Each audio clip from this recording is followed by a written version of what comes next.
ഇപ്പോൾ ഡോക്ടർ റാമിന്റെ ക്ലിനിക്കിലേക്ക് ഡിവൈഎഫ്ഐയുടെ പ്രതിഷേധം നടക്കുകയാണ്.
ഇപ്പോൾ രതീഷ് വാസ്തവൻ ചേരുകയാണ് കൂടുതൽ വിവരങ്ങളുമായി. ഡോക്ടർ റാമിന്റെ കണ്ണൂർ എടക്കാടുള്ള ഡെന്റൽ ക്ലിനിക്കിലേക്കാണ് ഇപ്പോൾ ഡിവൈഎഫ്ഐയുടെ പ്രതിഷേധം നടക്കുന്നത്.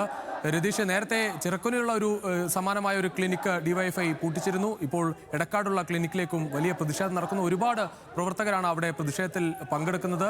പോലീസ് സന്നാഹവും കാണാനാകുന്നുണ്ട്. ഈ സുരക്ഷ ഒക്കെ അവിടെ ഉണ്ട്. എന്താണ് നിലവിലുള്ള സാഹചര്യം? വലിയ പോലീസ് സന്നാഹം രാവിലെ തന്നെ ഇവിടെ ഉണ്ടായിരുന്നു. എടക്കാടിലെ ഡോക്ടർ റാമിന്റെ ദിൽന ക്ലിനിക്കിലേക്ക്, ഡെന്റൽ ക്ലിനിക്കാണ്. ഇവിടെ രാവിലെ മുതൽ തന്നെ പോലീസിന്റെ വലിയ സന്നാഹം ഉണ്ടായിരുന്നു. പക്ഷേ മാർച്ച് അല്പസമയം മുമ്പ് ആരംഭിച്ചപ്പോൾ പോലീസിന്റെ കണ്ടുപിടിച്ച് തന്നെയാണ് ഡിവൈഎഫ്ഐ പ്രവർത്തകർ ക്ലിനിക്കിലേക്ക് എത്തുകയും ക്ലിനിക്കിന്റെ ബോർഡ് ഉൾപ്പെടെ അടിച്ചു പൊട്ടിക്കുകയും ചെയ്തത്. തുടർന്ന് ഡിവൈഎഫ്ഐയുടെ ഫ്ലെക്സ്, അവിടെ മുദ്രാവാക്യം പറയുന്ന ഫ്ലെക്സ്, പ്രതിഷേധ മാർച്ചിന്റെ ഫ്ലെക്സ് അവിടെ സ്ഥാപിക്കുകയാണ് ഉണ്ടായത്. എന്തായാലും പ്രവർത്തകർ കൂടുതലുണ്ട്, പോലീസൊക്കെ ഉണ്ടെങ്കിലും അവരെ മറികടന്നാണ് ഇത്തരത്തിൽ ക്ലിനിക്കിലേക്ക് എത്തിയത്. വലിയ പ്രതിഷേധമാണ് ഉണ്ടായിട്ടുള്ളത്. വൻ പോലീസ് സന്നാഹം സ്ഥലത്തുണ്ടെങ്കിലും പോലീസിനെ കണ്ണുവെട്ടിച്ചാണ് ഇവർ ക്ലിനിക്കിലേക്ക് കയറുക. ക്ലിനിക്കിൻ്റെ പോസ്റ്റർ ഉൾപ്പെടെ, ബോർഡ് ഉൾപ്പെടെ നശിപ്പിക്കുന്ന സാഹചര്യം ഉണ്ടായി. ഇപ്പോൾ മാർച്ചിൻ്റെ അക്രമാസക്തമാണ് മാർച്ച് എന്ന് പറയാൻ കഴിയില്ല. എന്തായാലും പ്രവർത്തകർ സ്വാഭാവികമായ പ്രതിഷേധം പ്ലക്കാർഡ് ഉൾപ്പെടെ ആയി ഇപ്പോൾ എടക്കാട് ടൗണിലാണുള്ളത്. എന്തായാലും നേരത്തെ പോലീസിൻ്റെ സന്നാഹമൊക്കെ കൂടുതലുണ്ടായിരുന്നെങ്കിലും നേരത്തെ പറഞ്ഞ പോലെ തന്നെ ഈ ഡെന്റൽ ക്ലിനിക്കിൻ്റെ ബോർഡ് ഉൾപ്പെടെ ഡിവൈഎഫ്ഐക്കാർ തകർത്തു. നേരത്തെ പോലീസിന്റെ കണ്ടുപിടിച്ച് തന്നെയാണ് അവർ കയറിയത്. മാത്രവുമല്ല, ഡിവൈഎഫ്ഐയുടെ ഈ സമരത്തിന് മുദ്രാവാക്യം പറയുന്ന ഫ്ലക്സ് ഉൾപ്പെടെ സ്ഥാപിച്ചാണ് ഇപ്പോൾ ഡിവൈഎഫ് പ്രവർത്തകർ തിരിച്ച് താഴേക്ക് ഇറങ്ങിയിട്ടുള്ളത്. ഇപ്പോൾ അതിൻ്റെ പ്രതിഷേധത്തിന് ഉദ്ഘാടന ചടങ്ങിൽ നേതാക്കന്മാർ സംസാരിക്കാൻ തുടങ്ങുകയാണ്. ഇത് ഒരു ചെറിയ അങ്ങാടിയാണ്. ഇതിന് നേരെ മുകളിലാണ് നേരത്തെ പറഞ്ഞ ഡോക്ടർ റാമിൻ്റെ ക്ലിനിക്കുള്ളത്. ഇദ്ദേഹത്തിൻ്റെ ഭാര്യയാണ് ഇവിടെ ഡോക്ടറായി ഉണ്ടായിരുന്നത്. റാമും ഇടയ്ക്ക് ഇവിടെ കൺസൾട്ടിങ്ങിന് വരാറുണ്ടായിരുന്നു. എന്നാൽ ഇപ്പോൾ ഇന്ന് മറ്റൊരു ഡോക്ടറാണ് ഇപ്പോൾ ഉച്ച കഴിഞ്ഞ് ഇവിടെ പതിവായി എത്തുന്നത്. എന്നാൽ ഇന്ന് പോലീസിന്റെ നിർദ്ദേശപ്രകാരം ആരും സ്റ്റാഫൊന്നും ഇവിടേക്ക് എത്തിയിരുന്നില്ല. എന്തായാലും പ്രതിഷേധ പരിപാടിയുടെ ഔദ്യോഗിക പരിപാടികൾ തുടരുകയാണ്. നേതാക്കൾ സംസാരിക്കാൻ ആരംഭിച്ചിട്ടുണ്ട്. എന്തായാലും ഇത്തരം ഒരു ക്ലിനിക്ക് ഇവിടെ പ്രവർത്തിക്കാൻ അനുവദിക്കില്ല എന്ന് തന്നെയാണ് ഡിവൈഎഫ്ഐ ഇപ്പോൾ മുന്നോട്ട് വയ്ക്കുന്ന നിലപാട്. രതീഷ്, വലിയ പ്രതിഷേധമാണ് ഡിവൈഎഫ്ഐ അവിടെ നടത്തുന്നത്. നേരത്തെ ചിറക്കുനിയിലെ ഒരു ക്ലിനിക്ക് കൂടി ഡിവൈഎഫ്ഐ ഇതുപോലെ ജാതിവറിയൻ്റെ കട പൂട്ടിച്ചു എന്ന പോസ്റ്റർ ഒട്ടിച്ച് തന്നെ ആ ക്ലിനിക്കും ഇത്തരത്തിൽ വലിയ പ്രതിഷേധം ആ ക്ലിനിക്കിലേക്കും ഉണ്ടായിരുന്നു. ഇപ്പോൾ എടക്കാടുള്ള റാമിൻ്റെ ക്ലിനിക്കിലാണ് ഡിവൈഎഫ്ഐ വലിയ പ്രതിഷേധം ഉയർത്തിയത്. അതിനുശേഷം ആ പോസ്റ്റർ ഇവിടെയും സമാനമായി തന്നെ ഒരു പോസ്റ്റർ ഒട്ടിച്ചു. അതിനുശേഷം ഈ പ്രതിഷേധത്തിൻ്റെ ബാനർ അവിടെ ഉയർത്തി ഡിവൈഎഫ്ഐ പ്രവർത്തകർ താഴേക്ക് ഇറങ്ങിയിട്ടുണ്ട്. ഇപ്പോൾ ഒരു കോലം കത്തിക്കുന്ന പ്രതിഷേധത്തിലേക്ക് കാര്യങ്ങൾ പോവുകയാണ്.